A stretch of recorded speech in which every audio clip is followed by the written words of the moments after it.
Hi everyone. Thank you for joining us on Eagle Eye today. Every week we have exclusive interviews with BC professors, alumni, student athletes, and more. Make sure to follow the Heights on Instagram, Twitter, and Facebook to recommend guests you'd like to hear from and to catch up on the latest headlines. Joining us today is Father Walter J. Smith, who's been a Jesuit priest for over 60 years. A true Renaissance man, Father Smith is also a psychologist, clinician, consultant, CEO, and a lifelong cook. Thank you so much for being here today, Father Smith. My pleasure. I, for one, definitely want to hear the full anecdote of your encounter with Mother Teresa. But for now, can you tell us a little bit more about your upbringing and how you were introduced kind of to a life of faith?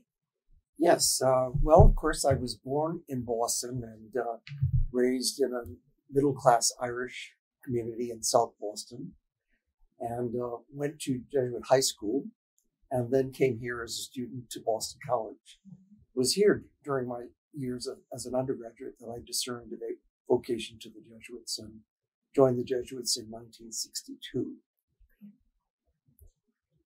Very nice. So you attended BC High and Boston College and then joined the order in, I believe, 1962? Yes. So could you tell us a little bit more about what that moment looked like and the biggest impact that the Ignatian teachings had on your life? Yes. Well, of course, because the Jesuits had been part of my life, the parish in which I grew up as a boy initially was a Jesuit-run parish.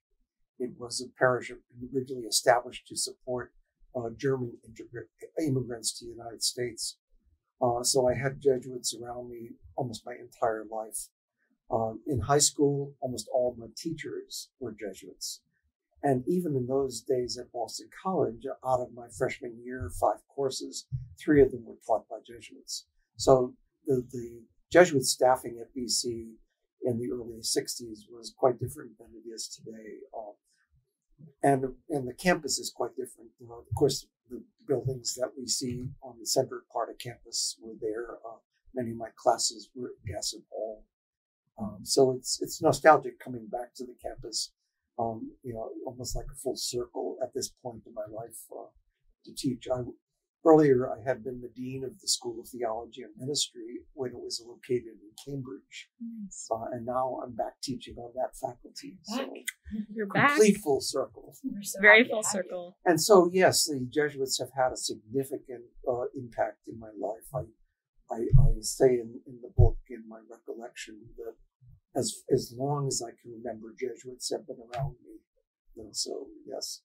So I grew up in understanding the Jesuit tradition through the lived experience of many different Jesuits. Right. Nice. I think one of the biggest tenets of a Jesuit education is cura personalis, like the nurturing of the whole person. That's correct. And becoming a well-rounded and well-informed citizen. And throughout your life, you've cultivated so many different interests, including cooking, which you've already mentioned. Can you tell us when you discovered that you could cook? Well, my mother claims that I was always interested in cooking. I didn't come from a household that was really, as I say in the book, we ate, but we never dined. My mother, by her own admission, was a very basic cook.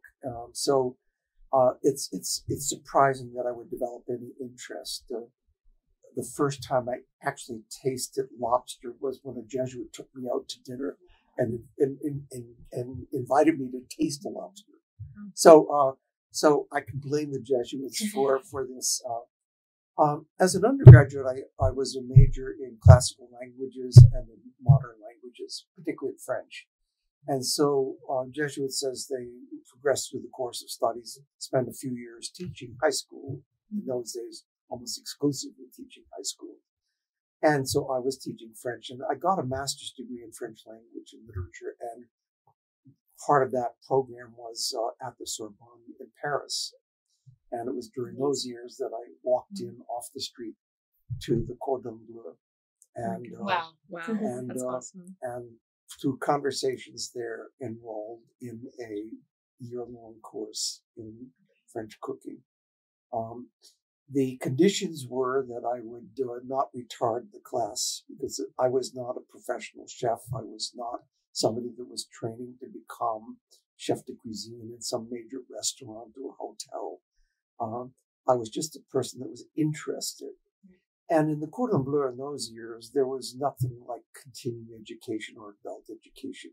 In the Cordon Bleu today, yes, it does still train professionals for work in professional kitchens. But in those days, it wasn't training, people that want to go take a course, like your mothers might decide to go to Paris for 2 weeks and take cooking lessons. Now it's their bread and butter. They make their margin on those kind of people. But in those years, mid 60s, that was not the case at all. So I was somewhat of an anomaly. A Jesuit studying at the Sorbonne, an American, no cooking experience, and presenting myself to be part of what was a professional training program. So I sort of talk about that a little bit in the narrative, how I walked in and met the director and picked her curiosity enough that she was willing to take a chance. So that's how it started. And with classical training, then I was very much interested. And then my years, I worked for the Holy See as a consultant for 15 years. So I was back and forth to Rome 4 times a year, maybe spending 60 to 80 days a year in Rome. And I got very interested in regional Italian cooking. With my basic training, I really could understand how regions develop different recipes. And that's how my culinary repertoire expanded. Talk about good food in Rome. Right? Yes. That there was a phrase there, si mangia bene, si spende poco. You eat well and you spend little. Now you eat well and you spend a lot. This is Very true. But you're a lesson to all of us. We talk all the time about taking every opportunity that comes your way, but you also have to walk in, knock on doors that you don't. Yeah, I actually learned this later when I was working in New York and having to do a lot of fundraising. And one of the people that was one of my mentors and became a very good friend was Lawrence Rockefeller, and of the Rockefeller family. And I remember Mr. Rockefeller saying one time about philanthropy, and I think it's applicable to many things in our life. If you're prepared for the answer no, you can do almost anything. I mean, if the worst thing somebody can say to you is no, then isn't it worth the risk to try it? Because more often they're going to say, well, I'll give you a chance, or maybe, or yes. So that was the strategy. Walk in and ask. If she said no, well, what's lost? Right. Nothing. Yeah, that's something Isabel and I have talked about all the time, even with other guests, like just taking those chances and Yeah, absolutely. putting yourself out there. Absolutely. Stepping out of your comfort zone, out of your margin where you're secure. And you'd be surprised what you experience. And certainly, my cooking and my engagement has been so amplified by just taking those risks. Yeah. Clearly, cooking for you is not as much of a chore as it is for some of the rest of us. And what like an amazing and unique experience. I mean, obviously there was a lot of fun and challenges that came with that. What would you say were the most challenging parts of that experience for you? Meaning cooking? In the cooking and while you were in Paris. Well, I mean, first I had to keep up with people that, many French chefs start this when they're teenagers. They apprentice in restaurants before they even go to cooking school. So many of these students had 2 or 3 years of apprenticeship in line cooking in small restaurants or even in hotels. And now we're looking to get the training that would position them to be executive chefs in institutions. And so keeping up with them was a challenge. I was living at that time at the Rue de Grenelle, which was a Jesuit residence, and it was in the Latin Quarter, in the university area Paris. And I remember going down, at that time, the house probably had 80 or so Jesuits living in a very large house, and many guests coming through Paris, like myself. And so I spoke with the chef about just simply helping out in the kitchen by doing vegetables, because I had to learn the chopping skills, and I had to. One day I was there, and what we were working on was turning vegetables. Sometimes you see in a very high-end restaurant, like the carrots, they look all perfect and all the same size. Well, they've actually been turned with a knife, and so the chef said, "What are you doing?" And I said, "I'm turning carrots." He said, "We don't turn carrots here." And I said, "Well, I have to learn." So for today we have to turn carrots. So yes, I that was a challenge, keeping up, because I was also following full academic program in school, so this had to somehow fit in there. So that was probably the bigger challenge.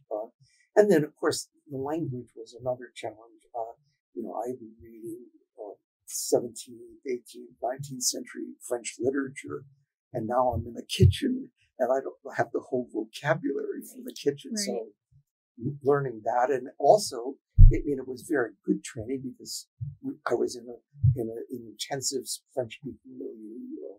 That was another challenge. And Madame Broussard, the director, she said that to me: "If you hold back the course in any way, you're out." Okay.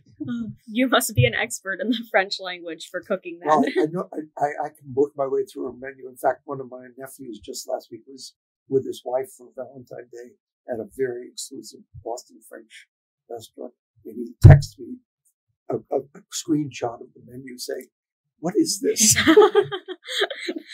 So I typed back quickly to tell him what he was thinking about possibly ordering. Like, you should have had you cook, right? Doesn't need to go to a restaurant. Doesn't need to go to a restaurant now. I would take advantage of that. They've had plenty of opportunities to taste my cooking. Oh, good. One time, the family did invite me to prepare Thanksgiving dinner, and my younger sister and I collaborated on doing this, and we did the classic dishes, but more in a French style. For example, with the turkey, we loosened the skin, and we put herbs under the skin, and basted it in wine reduction. And so, from a presentation and culinary perspective, it was great. And we were sitting at the table, and families all gathered, and they're tasting the various things. And my younger brother says, "You have ruined Thanksgiving. It doesn't taste anything like Thanksgiving." It's French Thanksgiving. So, in other words, French Thanksgiving. all the traditional tastes weren't there. So, as a result, I wrecked Thanksgiving with my classic French take on all these things. So. Okay. I don't know if I would use the word ruined. Yeah, I think that's a nice little twist. From the perspective of a teenager who was used to my mother's very glutinous stuffing, it was wrecked. Wrecked.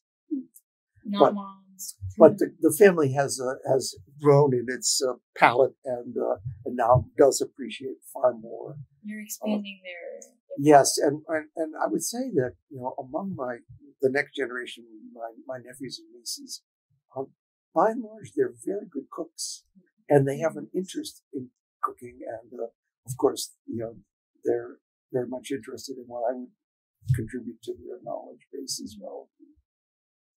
So I'm interested in that too, because in addition to cultivating those culinary skills, you have acquired a worldly taste from travel throughout the globe. How do you kind of incorporate those experiences that you had, engaging with other cultures, engaging with other cuisine, and kind of the conversations you had with different people of different regions into your teaching now at the School of Theology and Ministry? Well, you asked earlier about sort of certain Jesuit principles, and one of the things that Ignatius asked of all Jesuits was that wherever they are sent, that they enculturate, they immerse themselves in the culture. They learn the language where they are. They adapt to the culinary patterns of the people there. So you basically become like people that you're living among. You don't superimpose your, you say, well, I only eat mashed potatoes and steak. You try and you open yourself up to it. So I think that sort of philosophy of immersion in cultures and taking on the dress, the culinary habits of that culture. So that's been and I think that's probably at least intuitively my philosophy of travel. That when I go, I want to eat not in the fancy restaurants that might be in the Michelin Guide, but rather the off the beaten track where the local people are eating. If I go into a Chinese restaurant that's full of Americans, that's not a Chinese restaurant I want to be in. But if I walk in and I'm the only Anglo in that place, I definitely want to be there, because this is where that culture dies, and I want to eat what they eat. And so in Italy, for example, the part of many of how these recipes were developed was going into a trattoria and saying, what is the specialty of this particular little place, and or what's the special dish today, and order that, and then ask them how they make it. Whatever they pride themselves on must be what they've invested the most time. And so in a little place, or where you come in and you open yourself up to what they eat, and then you ask them how they make it. Come si fa? That opens up a world of experience, because often I was invited into the kitchen where they basically said, "Here, we're going to make this dish for you right in front of your eyes." So you learn exactly how they do it, and that's how many of these recipes were developed. From that question, come si fa?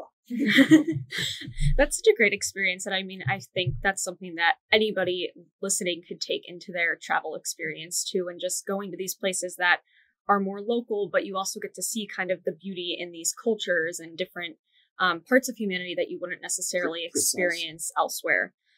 So I'm curious, in your experience, did you ever find yourself sort of questioning your relationship with God as you were going through all of these different parts of life? It's a really penetrating question. Did I ever really question my relationship to God? It's going to seem like a strange answer, but the answer is really no. My life of faith has been reasonably organic, and that doesn't mean that there weren't times of challenge or questioning. But fundamentally, it was a grace life in that regard. And sometimes in looking back on it, I think that maybe God has given me that particular gift, because my work has taken me into a lot of chaos in people's lives. And so in some ways, if you take a metaphor of a harbor, my life of faith has been more like a tranquil harbor into which ships that have been tossed on great seas have come, and they've come into that harbor to rest, and they can rest in that life. And I think so. I think the tranquility of my faith life has really is a condition for how I've been able to make myself available over so many years to people whose lives have been not so tranquil or not so calm. I think right now, as a professor, you are also a clinical specialist in palliative and end-of-life care. That's correct. What prompted you, again, to say, I have another interest, I have another way in which I can expand my knowledge and also offer that counsel to other people, and maybe to people towards the end of their life who are tossed in those difficult waters? Yeah, I mean, I told you that initially my interests were in language and literature, very humanistic studies. And so while I was teaching high school, I was teaching juniors and seniors and honors classes who were going through a lot of developmental changes in their own life, differentiating themselves from their parents, dealing with relationships, trying to figure out who am I and the rest. And they were seeking me out as their teacher for counsel, and I really felt inadequate. I didn't have any training in counseling. So I started taking graduate courses in counseling psychology just to get some basics, to be able to be a better student counselor. And that opened up my eyes to the field of psychology. And then I did an internship, which then expanded that even further. And then after ordination, I began a doctoral program in clinical psychology. And that was a great experience as well. And when it came time to doing the dissertation, which is an integral part of the program in studying at a PhD level, I had to pick a topic for my dissertation. And I chose something that I didn't know very much about, and that was aging and death. And I developed a study that forced me to interview 120 women who had lost their husbands. Wow. And it was paper and pencil. The women agreed to fill out some small inventories on death, anxiety, and depression. But also was a structured interview such as this, where I posed a number of questions and then collected those data and analyzed the semantics of what they said and how they talked, what words they used, etc., to understand what their patterns of recovery were. And that brought me into the field of death and dying. And so most of my professional work, my writing has been books, other books, not the cookbook, but other books have been on death and dying. Issues like when HIV became a real pandemic concern, I did a book on HIV care. So I've been working in that field as a clinician for a number of years. Most of my adult career in New York, when I was CEO of a healthcare nonprofit, we were providing the spiritual care services on a multi-faith basis in 28 hospitals in Greater New York. And we were the largest training school for chaplains in the United States. And that brought me very intensively into the conversation on palliative medicine, which was beginning to grow an ascendancy of interest. I served in New York on a commission. I was a fellow of the New York Academy of Medicine, and in that role, I helped to develop a curriculum for palliative care for the medical schools of New York. So, and our organization was in the forefront of setting up specialized licensure for chaplains who are involved in this kind of area, just as there are special licenses for physicians and nurses and social workers, so for chaplains as well. And now that I'm back here in Boston, after finishing those many years in New York, I serve on the Newton Wellesley Hospital Mass General Brigham system on their palliative care commission. So I'm still keeping my thumb in it. And the dean at the School of Theology and Ministry asked me if I would be willing to develop some courses that focus on pastoral counseling and from within a life cycle perspective. And also I'm teaching currently this semester a course called Healing Ministries, which focuses on the four big areas of a serious illness, a disability, trauma, and death. So yes, it's in a sense, it's bringing together all of those years of clinical experience and refocusing them now in training programs for those both lay and ordained who will be involved in pastoral ministries and pastoral care. I think that's very important because we also have to evaluate how we treat aging. Yes. and how we allow people to age with dignity and with grace.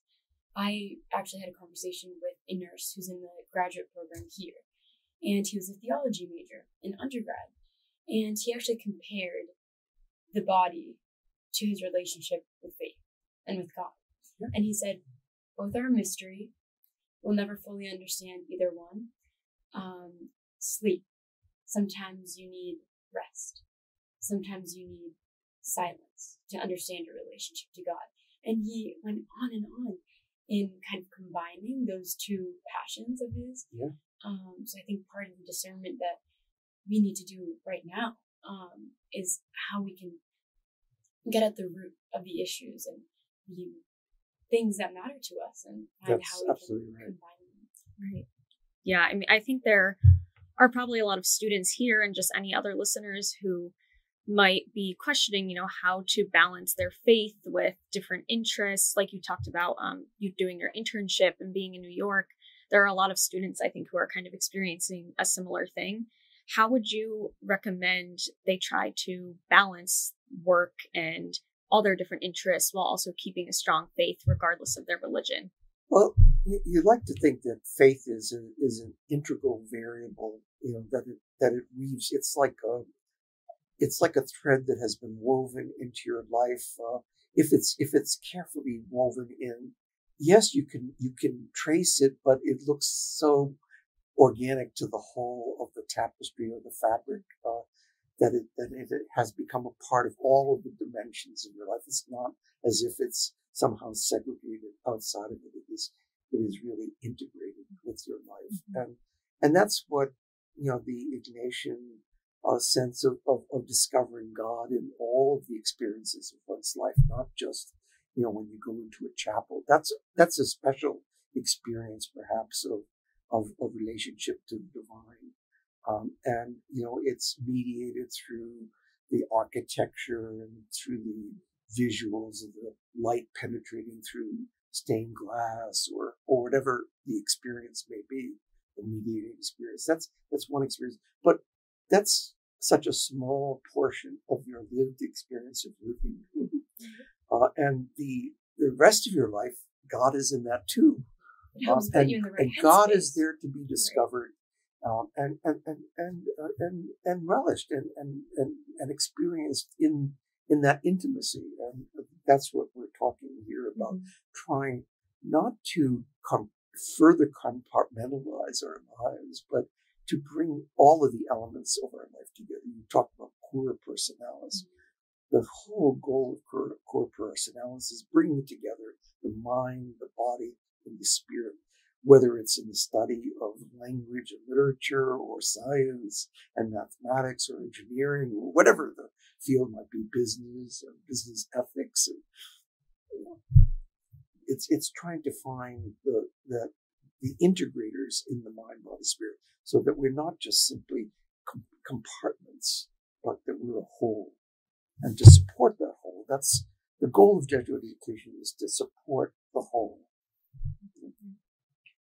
Do you have any general advice for those students who want to find the whole and who want to make meaning in their lives, but who feel lost right now? Well, knowing that you're lost is the first step. I think that's so obvious, and not being reticent to reach out from that position and asking for help, and being open to accepting help, or even being ready to be surprised by where help might be. So that's the very first step in almost all of these 12-step programs, whether it's in alcohol or food addictions or whatever it may be. The first step is the acknowledgement that you have a need that you can't solve on your own, and that you have to open it and surrender it to others to support you. We are social beings. We depend on each other. Yes, independence is a value, but dependence is also a value. Healthy dependence on others is a good thing. It's not a bad thing. So to reach out and to ask for help. There's so many resources on this campus. They're well advertised, but people don't use them. They're here, but they don't use them. We are ending where we began. You have to knock on the door. You have to knock on the door. Yes. Right. Have to take advantage. And of course, the gospel says that, doesn't it? Knock and it shall be open. Seek and you will find. Ask and you will receive. Yes, you got it. Well, before we go, we would love to hear about your experience with Mother Teresa that we mentioned at the beginning. Can you tell us a little bit about that? Oh, I'd be happy to. It happened that I was in Rome right after ordination and was doing what is called tertianship, which is the last year of Jesuit formation. It's a year of spiritual. You make the full exercises again, and then you're involved in some apostolic works. Part of my apostolic work was teaching at the Gregorian University in Rome, which is one of the older Jesuit institutions of higher education.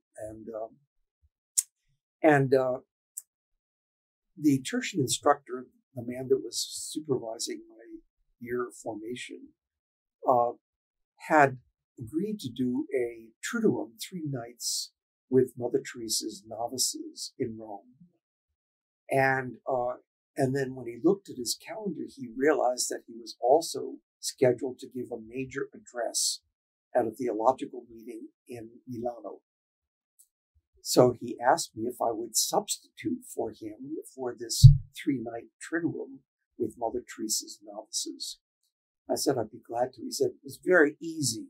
Just give them a talk, celebrate Mass, and then on the 8th of December, celebrate the Mass at the Basilica of Mary Major, Maria Maggiore, where they will pronounce their vows.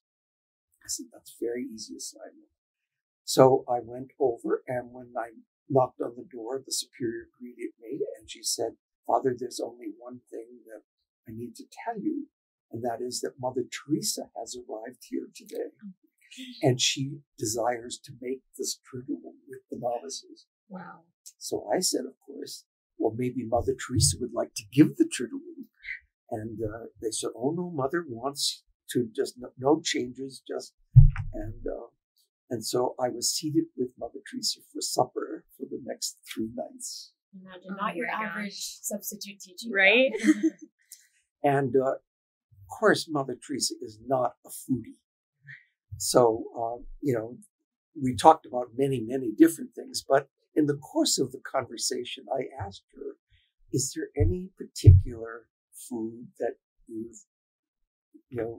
like or, and she talked about this particular Indian dish, that she said is a peasant dish and it's shared. And of course, in India, people sit down and they, with their hands, they eat from a common dish, and this is a rice and bean type of a dish. And so she described it to me, and afterwards she didn't give me the recipe. As I said, Mother Teresa was not a foodie, but I went back and I researched the recipe and found it, and so I have included that in tribute to Mother Teresa in the book. Interesting.